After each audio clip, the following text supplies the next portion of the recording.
ইফতারের দোয়াটা কি ইফতারের আগে করব না পরে করব? ইফতারের দোয়াটা যারা ইফতারের আগে করার পক্ষে তারা হাত তোলেন।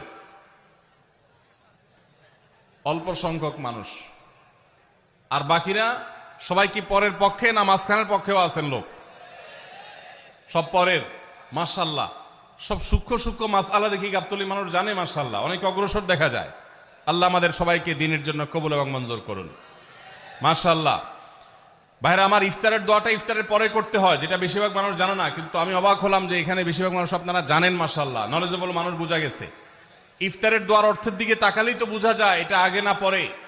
দোয়ার অর্থের মধ্যে তাকালে আমরা দেখতে পাচ্ছি যে আল্লাহ শিরা উপশিরা সিক্ত হয়ে গেছে, পিপাসা দূর হয়ে গেছে, এগুলো তো ইফতারের পরেই হয়।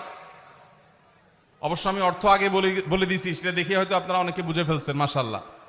তো যাই হোক, ইফতারের শুরুতে বিসমিল্লাহ বলে ইফতার করব, আর শেষে এই দোয়া পড়বো। আল্লাহ আমাদেরকে আমলের তৌফিক দান করুন।